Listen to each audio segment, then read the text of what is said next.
You're listening to the Broken Havoc podcast on YouTube, where we discuss everything in and outside of the squared circle. Make sure to like and subscribe for more content, and as the frickin' referee would say, ring that damn bell for more notifications.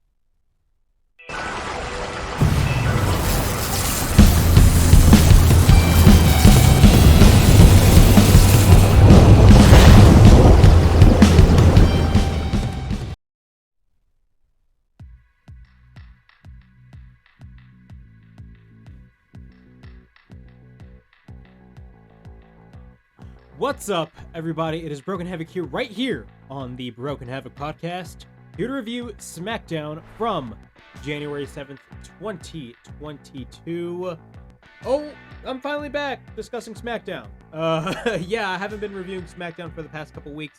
Of course, last week, the go home for day one, there was no SmackDown episode, or I should say no more real SmackDown episode. And also the previous week, of course, it was Christmas weekend. Not only that, to be honest, it was a taped show, and a show really that nobody absolutely cared about because the spoilers were out there. But I'm back reviewing SmackDown, and, you know, I will say the main event scene, especially after Brock Lesnar won the title, things got a little bit interesting, and you can create a really interesting dynamic heading into WrestleMania. But, you know, with Lesnar as the champion and Roman Reigns as the champion, the possibilities are honestly endless.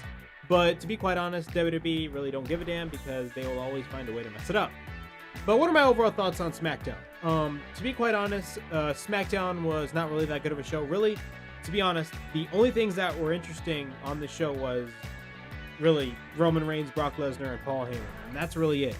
The main event was the Usos and the New Day, in which, how many times have we seen that match already?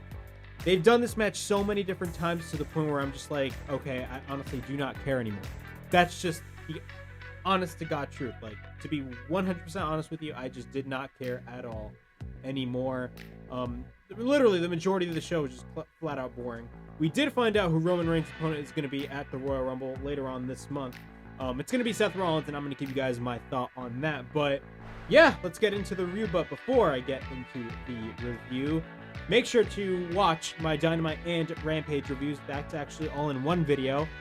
Mainly because of the fact that I didn't record a Dynamite review. Actually, it's recorded late. You know, I haven't uploaded for the past 2 days.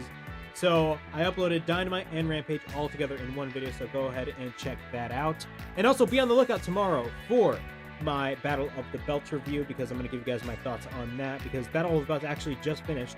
And I thought it was a pretty good show, but I'm going to talk a lot about it. And I'm going to talk a lot about the things that really, some of the things that I just didn't like, and, you know, why the show should be, you know, 2 hours instead of one. Because quite frankly, you know, as much as I liked Battle of the Belts, you know, the show really wasn't built enough around, you know, around Battle of the Belts, if that makes any sense. Like, the show wasn't built up enough. And I say that because, you know, AEW had a huge week with their debut being on TBS, and they hyped the hell out of that show, and it 100% delivered. And then you had this other show with Battle of the Belts, and you're like, does it really all matter? But I'll talk about that tomorrow on my Battle of the Belts review. But let's get in with SmackDown. So SmackDown kicks off with the Universal Champion, the head of the table, Roman Reigns. Of course, he did not compete at day one because of the fact that he got tested positive from COVID-19. So Roman Reigns is back. And, of course, Brock Lesnar was entered in the Raw main event, the Fatal 4-Way match. And it became a Fatal 5-Way match, in which it was a really good match. And Biggie got pinned, which sucks. But Brock Lesnar is the new WWE champion. And I've stated in my day one review and my Raw review, it can create an interesting dynamic when you're headed to WrestleMania, because it can have, you know, you do have the 2-night WrestleMania, and you can basically do a lot of things, and the possibilities are endless. And it can create WrestleMania, you know, it can make WrestleMania, to be honest, like, really interesting, in my opinion. But Roman Reigns kicks off SmackDown. And again, one of the highlights for SmackDown, for me at least, is Pat McAfee. Pat McAfee be marking the hell out for Roman Reigns, especially when he makes his entrance. Oh my God. He just marks out the hell. Like, he marks the hell out for Roman Reigns. And you know what? Again, one of the few things that I still like about the show is Pat McAfee. Pat McAfee is legitimately genuine whenever he's on the microphone on commentary.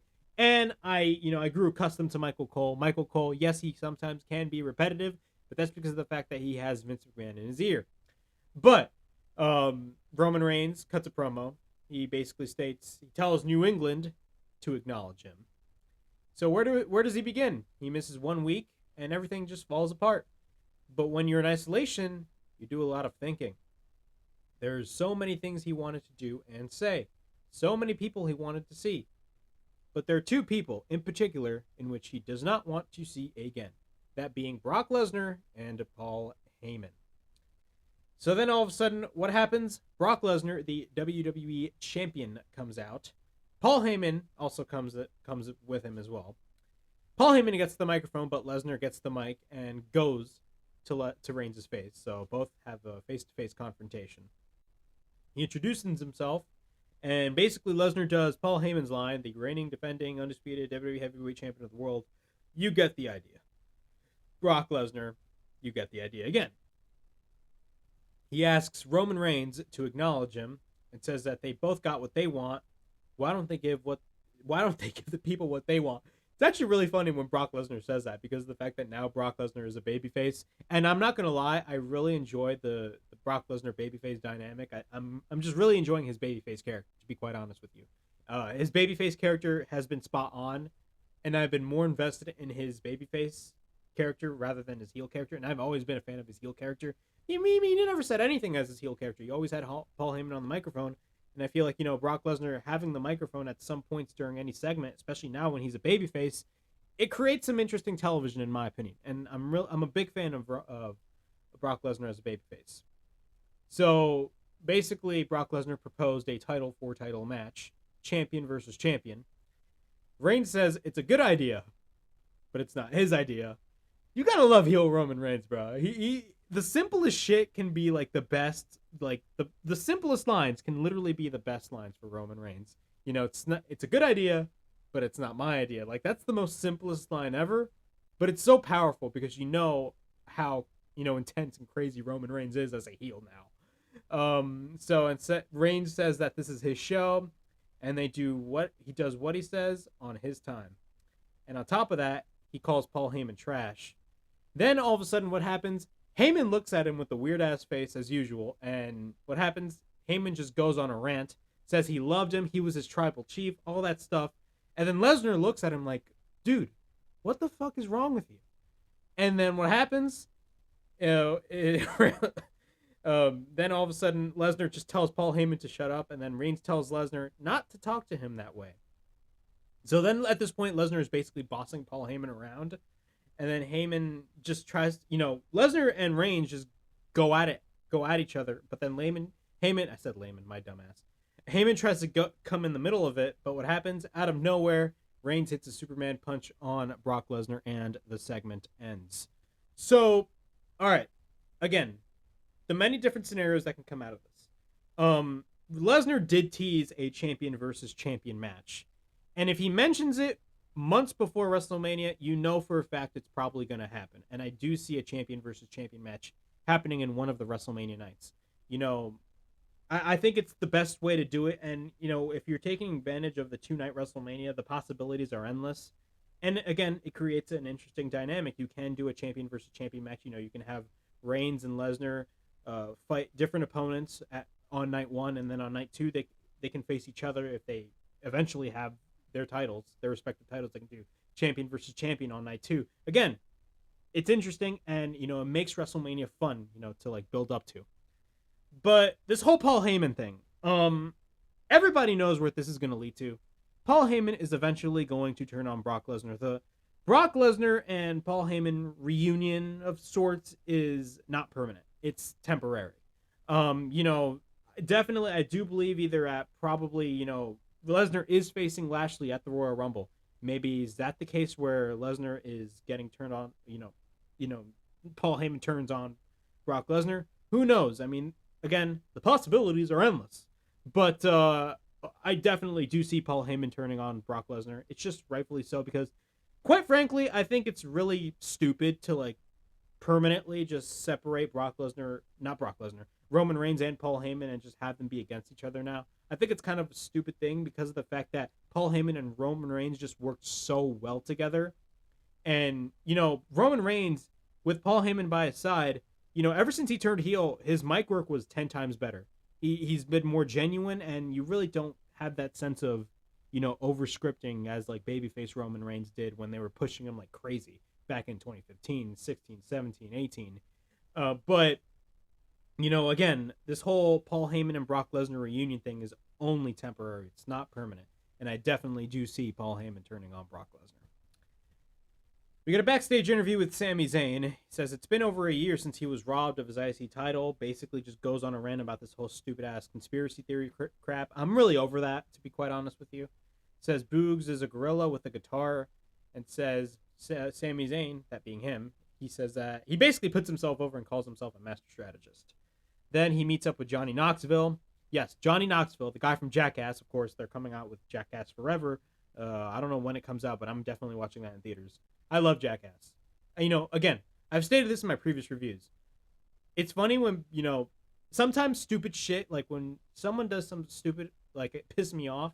Like I hate stupidity, but sometimes I laugh at stupidity and I love like see people doing stupid shit. I love Jackass. It's a fun show, and it's stupid because the whole point of Jackass is people doing dumbass things to each other. But you know what? Whatever. That's another video for another time. I don't even know that it is going to be a video, but Johnny Knoxville comes in, and of course Johnny Knoxville says that he is trying to talk with WWE management to enter himself in the Royal Rumble. People are complaining about this, and I totally understand, but be honest, he's not going to win the Royal Rumble. It's a fucking joke, but like, you know what? I'm not going to complain about Johnny Knoxville. Is it stupid for him to be in the Rumble? Yeah, but is he going to win? No, he's not going to win. It'd be a really stupid decision if he won, by the way. The Women's Royal Rumble, I'm going to go on a little rant on, because I'm going to be talking about that. But, he says he's meeting up with management. Sami Zayn basically states that he is not qualified. And then when Sami Zayn leaves for his match, Johnny Knoxville calls him an idiot. So we get, my dumbass. I put Rick Boogs versus Shinsuke Nakamura. No, it's Rick Boogs versus Sami Zayn. Again, a lot of things go on when you're taking notes, and you tend to mess things up. But Rick Boogs versus Sami Zayn. It was a short match, honestly. Throughout this entirety of the show, the majority of the matches I just didn't give no two shits about, to be quite honest with you. Because, again, the only thing interesting was Roman Reigns, Brock Lesnar, and Paul Heyman. Everything else on the show just fell by the wayside, in my opinion. It just went downhill. Much like Raw this past Monday. Raw had promise in the beginning of the show, but then right after that opening segment, everything just went downhill and became like one of the worst Raws ever. Same thing with this show, in my opinion. But Rick Boogs versus Sami Zayn. Boogs takes the leg of Zayn. Boogs throws Zayn across the ring. He picks up Zayn, throws him to the mat. Once we're back from commercial break, Boogs throws Zayn across again. Zayn gains control. He works on Boogs. We get an elbow from the second rope by Zayn. We get a cover and a near fall. Zayn goes to the top, but Boogs catches Zayn. He tries to hit his vertical suplex, but drops to one knee. Still holds Zayn up and hits a suplex. Now that, I will say, was a mark-out moment. Everybody was just going apeshit for that spot. Zayn is trying to escape. Boogs takes him back in the ring. We get a boot by Zayn. Zayn takes Boogs in the ring. Zayn faces with Shinsuke after that. We get an inside cradle by Boogs, and out of nowhere, Rick Boogs wins the match. Again, what are my thoughts? Honestly, this is just a throwaway match. Nobody gave us a rat's ass about this match, to be quite honest with you. Nobody gave a rat's ass. I'm just being 100% honest with you. This match was just a match that I absolutely just did not care about. We get a backstage interview with The New Day. They talk about the street fight and how they will go against the Usos again. Now, why are we getting a main event in a street fight with the Usos and, The New Day? I mean, how many times have we seen the Usos and The New Day wrestle? You can literally go on YouTube right now and see the amount of rematches that there are for SmackDown or even for Raw. It is insane. Like, I just can't fathom it. All right, we got a Charlotte Flair segment, the SmackDown Women's champion. She proceeds to cut a promo on the Royal Rumble. There's a video package showing all the women for this year's Women's Royal Rumble. And the women in the match so far, the Bella Twins, Lita, Michelle McCool, Kelly, Summer Rae. Now, all of those names to you might seem familiar. Are they on the current roster? No, they're not. They're all veterans. They're all legends, as WWE likes saying. So, again, and here's where my little rant's going to come in. You know, WWE has had the Women's Royal Rumble since 2018. And they've been building up this whole Women's Royal Rumble thing, and I'm for it. But, like, you keep on putting the spotlight on, when you're building up to the Women's Royal Rumble, they keep on putting the spotlight on, the veterans more than they are the newer talent. And that's not a good thing in my opinion, because nobody's going to give a shit about the new talent. Everybody's going to give a shit about the previous talent. And the amount of tweets that I saw on Twitter about people being excited for Summer Rae, I mean, I don't want to be that person, but like, really? Are you really excited for Summer Rae? She's not going to win the Rumble. I'm not excited for any of these people. Look, I've been a fan of them since I was little, but like, be honest. Look, the Bella Twins, Michelle McCool, Kelly, Summer Rae, they, you can't say they're legends, and they are, but like, be honest. When they were there, they didn't really have a lot of TV time as much as the women do now. And you know what? They did kind of in a way, pave the way, but like, be honest, Summer Rae, I remember Summer Rae being the dancer for Fandango. That's just my opinion. I remember that, but anything else about Summer Rae, I just don't remember at all. Because, like, be honest, like, I'm not excited for this, to be honest. Now, this other one that I want to talk about is Mickie James. And Mickie James is the current Impact Wrestling Knockouts champion. Now, when they mentioned Mickie James, Pat McAfee legitimately said on commentary that she was the Impact Wrestling Knockouts champion. That became a whole discussion on social media. A lot of people are saying, WWE's in a partnership with Impact Wrestling. The forbidden door with WWE is open. Scott D'Amore even tweeted on Twitter, saying, we've been working with New Japan, AAA, Ring of Honor, AEW this past year, and now we're working with WWE, bringing in Mickie James and all that stuff. Great. But is this going to cause like a whole forbidden door thing when it comes to AEW? And now I will say this, before I even get to that discussion, I will say this. I did kind of mark out when Pat McAfee, I kind of looked, I was like, what? When Pat McAfee said, oh my God, the Impact Knockouts champion, all that shit. And I'm like, did this guy just say the Impact Knockouts champion? That is crazy. I will say that. It's shocking. But is this going to happen? Is this going to be like this whole forbidden door thing? No. WWE, when it comes to partnerships with other promotions, for a fact WWE is going to get the better of the deal, to be quite honest with you. Not only that, I mean, like, Impact Wrestling and WWE have worked together before. I believe it back in 2012. This is when Impact Wrestling was TNA. I believe, when they inducted Ric Flair for the second time in the Hall of Fame, at the time Ric Flair was in TNA, and WWE was inducting him and the Four Horsemen to the Hall of Fame. And what happened was, WWE made a deal with TNA so they can bring Ric Flair in from TNA to put him in the Hall of Fame for the second time. And in exchange, TNA got Christian for like this one appearance at Slammiversary. Another example of Impact Wrestling and, WWE having some sort of a partnership is for their documentaries, for like their 24 documentaries. They've been, they, for like their AJ Styles 365 documentary or something like that, they showed AJ Styles TNA footage. In some of the documentaries, even in the 24 documentaries, they shown some TNA footage. So I'm going to be honest right here. This is just a one-off deal. This is not like going to spur like the whole forbidden door shit, to be quite honest with you.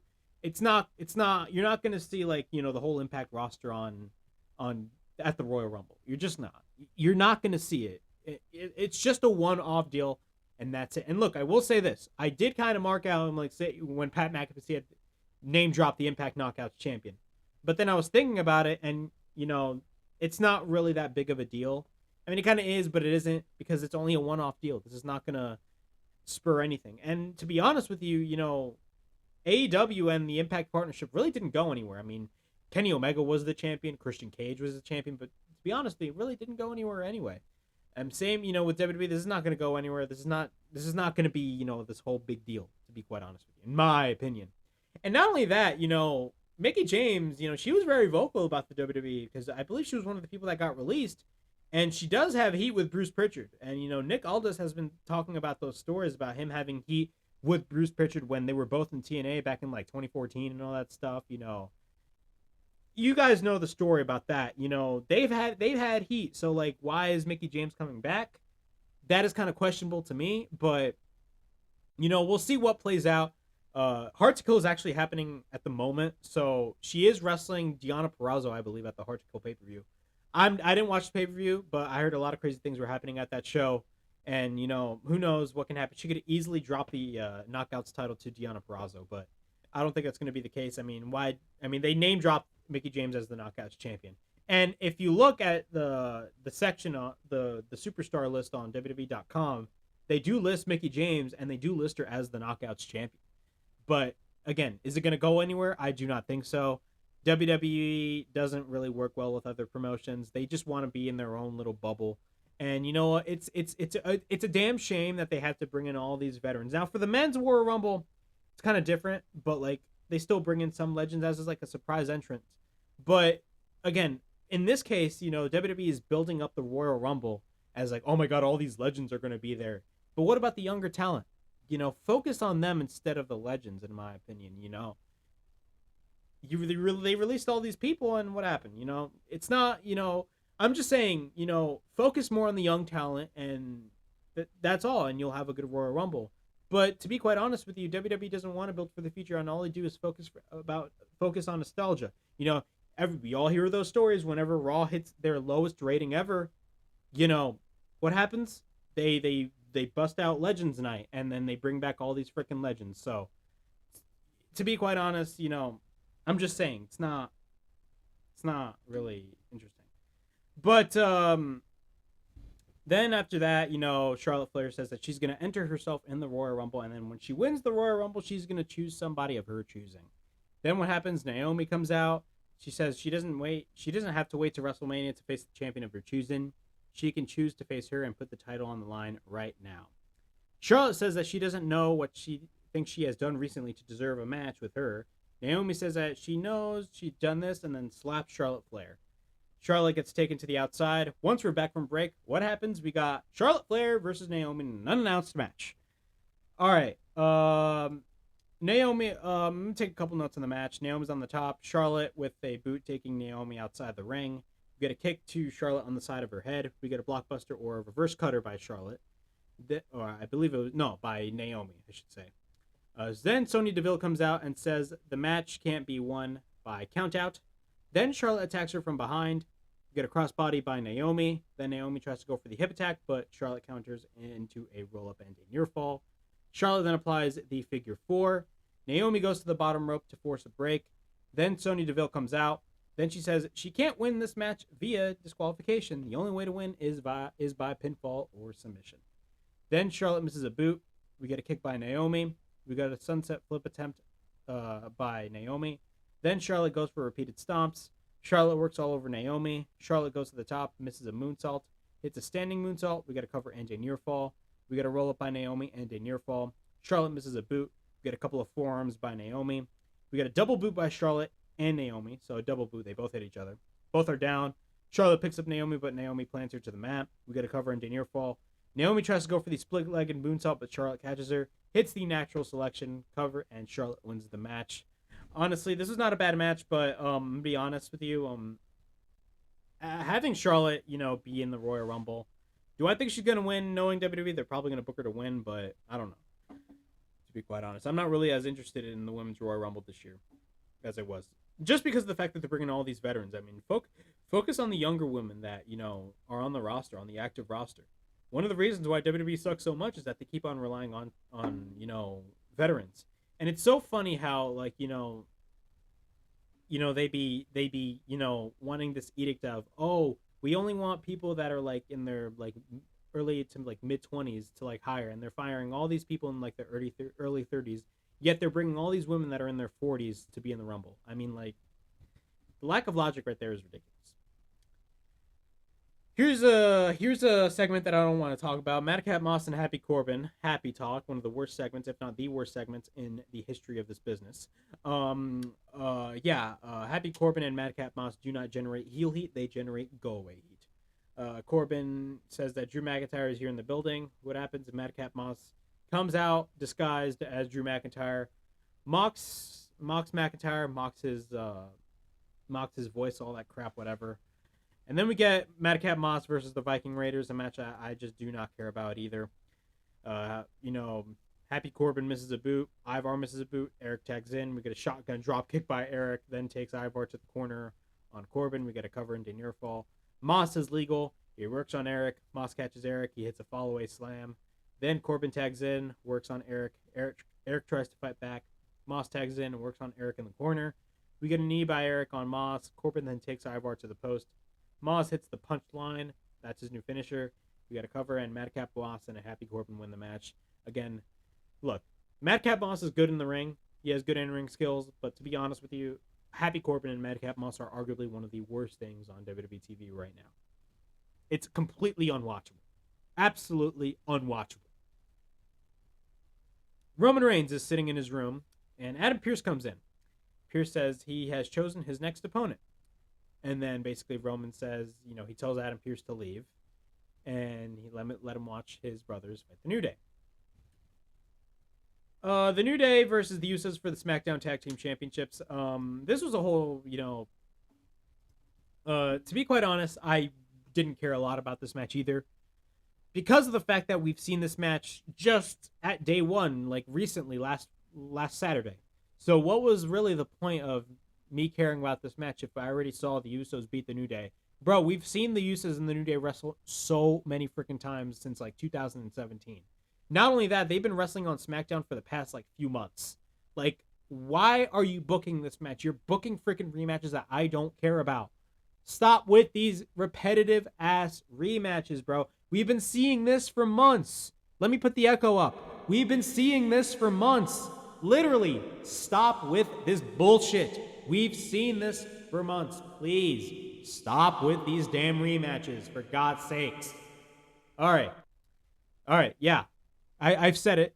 Stop with these damn rematches, because WWE all the time just loves freaking rematches. And with Rampage, they're kind of doing the same thing when it came to when they had Anna Jay and Ty Conti going up against the Bunny and Penelope Ford. I can remember numerous episodes of Rampage where they had one-on-one matches with them. AEW Rampage is kind of going the same route with that particular feud.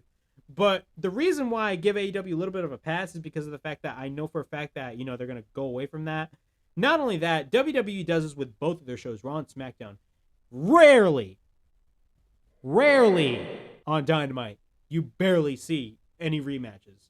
And when they do a rematch, it's for the right reason. For example, Hangman Page versus Bryan Danielson 2. I don't even know why I'm putting that match in the freaking same discussion. But, bro, how many freaking times have we seen the New Day versus the Usos? I'm asking you, the viewer, as I've stated multiple times, you, the viewer, watching on YouTube right now on the Broken Havoc podcast, what makes rematches so interesting? The answer is nothing. Nothing about rematches are interesting, only if there is a story involved. To me, this is just booking that is absolutely lazy. This is absolutely lazy booking. How in the living hell, bro, I will literally look up right now on YouTube how many matches that the New Day and the Usos had, not only on pay-per-views, but on SmackDown. I will search that shit up, and on my next SmackDown review, I will tell you how many I found. That's going to be my homework, or probably your homework, whoever's watching this video. But I'm saying, I'm going to be looking that up, and I'm going to tell you how many times. And this is not a problem for SmackDown. This is a problem for Raw, too. Raw has been the brainchild. I don't even want to say the brainchild. Has been like the golden standard for like constant rematches that nobody gives a single shit about. Unannounced matches, come on, man. What kind of booking is this? This is absolutely lazy booking, and it should not even happen. But WWE, they're making all these millions of dollars from Peacock, from the TV deals of Fox, NBC Universal, all this bullshit. They don't give a single shit, but I guarantee you it will bite them in the ass. All right. Brawl breaks loose in the beginning of the stage. Later in the match, Woods puts his helmet on. Kofi has his shield. Both attack the Usos with their particular items. Both members of the New Day throw their items on the Usos. We get a double kick by the New Day. We get a cover and a near fall. Jimmy sends Woods to the table. We get a super kick on Woods. We get a right hand by Kofi on Jimmy. We get a super kick on Jimmy by Kofi. Jay hits a super kick. Then after that, we get a Trouble in Paradise by Kofi. We got a cover and a near fall. Later, Woods goes to the top, but Jay catches him. We got a double super kick on Woods by both Jimmy and Jey Uso. Then we get a double super kick on Kofi. Then the Usos set up a table.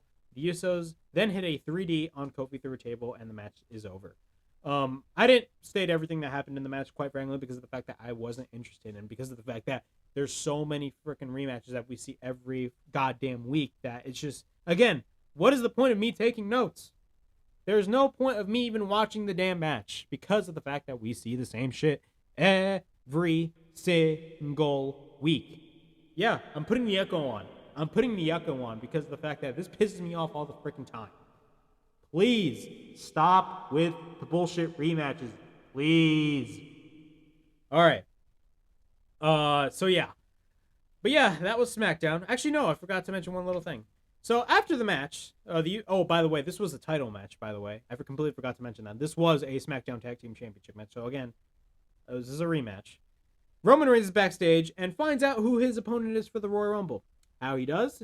Basically, the door knocks, and whoever's knocking is basically, their knocking has a very familiar tune to it, and that is the old Shield music. What happens? It's Seth Rollins. He comes in the room laughing in front of Roman Reigns. Roman Reigns just look at him like, what the fuck? Now we know his opponent for the Royal Rumble, and what are my thoughts on it? I could sit here and say right now that, WWE, it's bullshit that they're having a Raw guy challenge a SmackDown guy. But to be quite honest, I gave up because of the fact that I know for a fact WWE is just not going to follow the brand split. I've stated this previously in reviews, and I will say it again.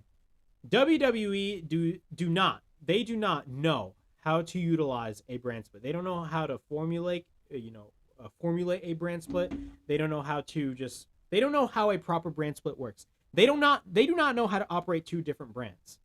And to be quite honest with you, in my opinion, they should just end the brand split entirely, because the brand split in 2021 is a joke. And it's been a joke ever since 2018. They took it seriously in 2016, but be honest with yourselves. WWE, every time when they try something new, within 2 or 3 months, it goes right back to square one. That is the lesson, and that is the key. That's the key fact on this particular review. Every time when WWE tries to do something different, within 2 to 5 months, they dim it down right back to square one, right back what they were doing before, they did something different. Again, this is the case. The brand split is absolutely dead, and nobody cares about the brand split, and that's that. All right. That was my SmackDown review from January 7th, 2021. Overall thoughts on this particular show. This show was not good. The only really interesting thing about the show was Roman Reigns and Mickie James. That's it. Roman Reigns, Brock Lesnar, and Paul Heyman. That segment was phenomenal. That's really interesting to me. But everything else on the show was just terrible. Roman Reigns and Seth Rollins, I think it's going to be a great match. And, Seth Rollins is a Raw guy, but to be quite honest with you, I just gave up on telling WWE to, end the, stop with, having the brand split and all that stuff. WWE should end the brand split, to be quite honest with you, but I don't even know if they're going to do that. And honestly, I just don't give a shit anymore. I just think that Roman Reigns and Seth Rollins are going to have an awesome-ass match at the Royal Rumble. Look, WWE, end the brand split. Please end the damn brand split. All right. Anyway, that's my SmackDown review. Please like, subscribe, comment down below, push that bell for notifications. Be on the lookout for my Battle of the Belts review tomorrow. And hopefully tomorrow I will upload my vlog showing you, the viewer, my experience at the Prudential Center for AEW Dynamite. But yeah, this has been Broken Havoc from the Broken Havoc podcast.